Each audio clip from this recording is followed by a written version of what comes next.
जिसे मैं इंसान का बच्चा समझकर 20 साल तक पालता रहा, वो आस्तीन का सांप निकला जो दूध पिलाने वाले को ही डस लेता है। लानत है तुम पर। मैंने तो खैर दूध के साथ गद्दारी की है, लेकिन आप तो उनमें से हैं जो अपने खून को भी माफ नहीं करते।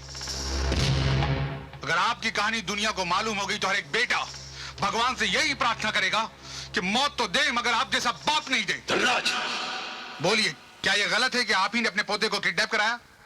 आप ही ने अजय के दरवाजे पर उसके कपड़े टंगवाए और आप ही ने उसके घर पे गोलियां चलवाई ताकि वो डर से आपके पास आके रहने लगे? हाँ, मैंने ये सब कुछ किया क्योंकि मुझे अपना बेटा वापस चाहिए था। आपको अपना बेटा नहीं, आपको अपना उत्तराधिकारी चाहिए जो आपके मरने के बाद आपके अंपायर को संभाल सके। अगर मैंने ऐसा चाहा भी तो बुरा क्या किया? दुनिया का हर बाप चाहता है कि उसका बेटा उसकी कुर्सी संभाले। मुझे भी तो कभी आप अपना बेटा समझते थे, फिर मुझे क्यों भूल गए?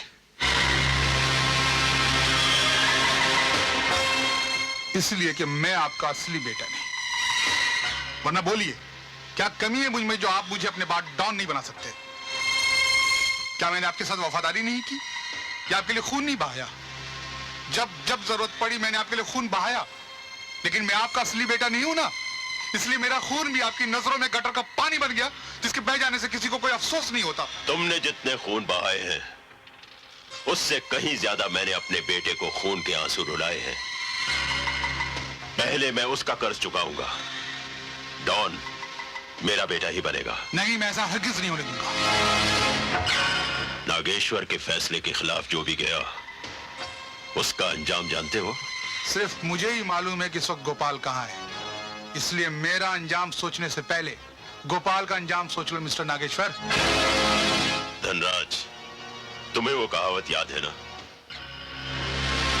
बिल्ली अपने बच्चे को गांव के 100 घर दिखाती है लेकिन खुद उनका पता नहीं भूल जाती। तुम गोपाल को कहां-कहां छुपा सकते हो मुझे सब मालूम है, इसलिए मुझे गोपाल के अंजाम की कोई चिंता नहीं।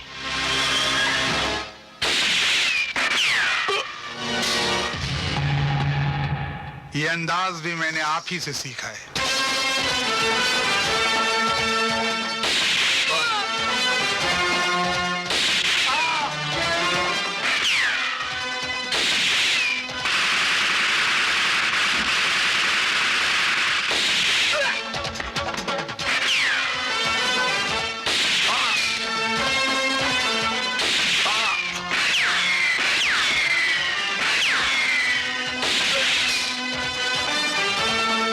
डैडी, मेरे रोकने के बावजूद तुम यहां आ गए। शायद तुम्हारे बेटे की तड़प तुम्हें यहां ले आई। नहीं डैडी, मैं आपके लिए यहां आया हूं। बेटे तो और भी पैदा हो सकते हैं मगर बाप फिर से नहीं मिल सकता। अजीब इत्तेफाक है,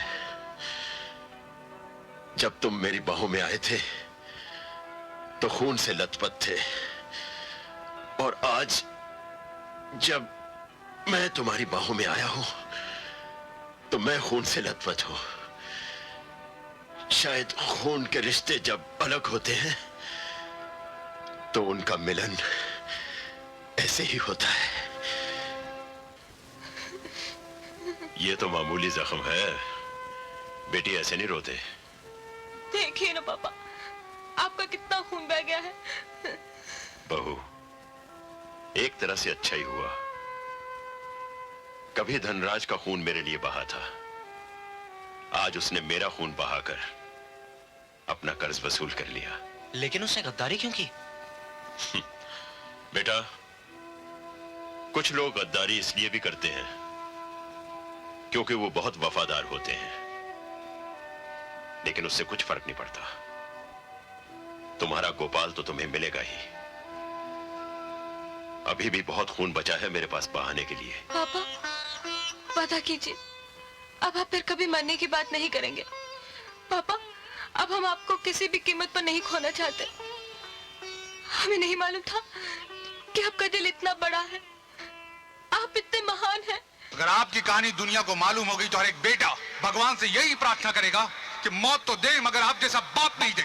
नहीं डैडी, मैं आपके लिए यहाँ आया हूँ। बेटे तो और भी पैदा हो सकते हैं, मगर बाप फिर से नहीं मिल सकता। बेरहम, तूने अपने बेटे के जिगर के टुकड़े को उससे दूर कर दिया। एक मां की ममता पर तू बिजली बनकर गिर पड़ा, और वो 2 महीने का मासूम गोपाल जिसके मुंह से अभी दूध भी नहीं छूटा था, तूने उसी को कुर्बानी देने के लिए चुन लिया। तू पापी है, जालिम है, खूनी है। नागेश्वर, तेरे पापों का कोई प्रायश्चित नहीं है, कोई प्रायश्चित नहीं है। दुर्गा मां, लोग तो तेरे पास वरदान मांगने आते हैं, लेकिन मैं आज अपने कर्मों की सजा मांगने आया हूं।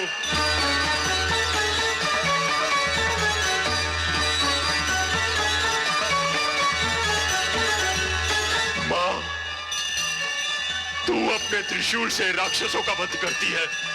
तुझे मां होने की सौगंध, आज तू मेरा भी वध कर दे। खूंखार जानवर भी अपनी औलाद पर जुल्म नहीं ढाते, लेकिन मैंने तो जुल्म ढाने की इंतहा कर दी। मैंने अपने ही बेटे के जिगर के टुकड़े को किडनैप करके उससे दूर कर दिया, उस पर गोलियां चलवाई, उसे डराया, सिर्फ इसलिए कि मेरा बेटा मेरे पास रह सके और मैं उसका प्यार पा सकूं। लेकिन मैं ये भूल गया कि किसी का प्यार पाने के लिए बलिदान देना चाहिए। मैं तो उसकी खुशियों की बलि चढ़ाता गया, बलि चढ़ाता गया। बोलो मां, उस नन्हे से गोपाल ने मेरा क्या बिगाड़ा था? मैंने तो निर्दयी बनकर उस फूल को भी कांटों में उलझा दिया। मां, मुझे क्षमा नहीं करना, मुझे क्षमा नहीं करना। मेरा वध कर दो मां, मां मेरा वध कर दो। मां, अगर तुमने मेरा वध नहीं किया तो मैं जहरीले नाग की तरह सर पटक पटक कर मर जाऊंगा, क्योंकि ये जहर मुझसे बर्दाश्त नहीं होता। मैं राक्षस हूं, राक्षस हूं, राक्षस हूं, राक्षस हूं। मैंने सब कुछ सुन लिया है। दुर्गा माँ ने आपकी प्रार्थना स्वीकार कर ली है। उसने आपके अंदर के राक्षस को मार डाला है। अगर वो नहीं मरता तो आपकी आंखों से आंसू नहीं बहते और ना ही ये खून बहता।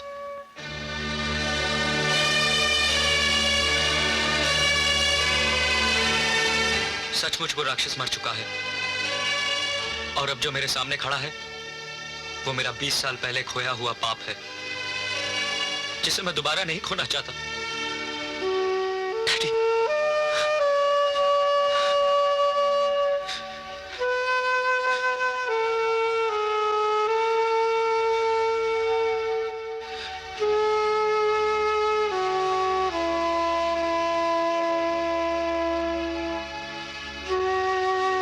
अब रही बात गोपाल की, उसे हम दोनों मिलकर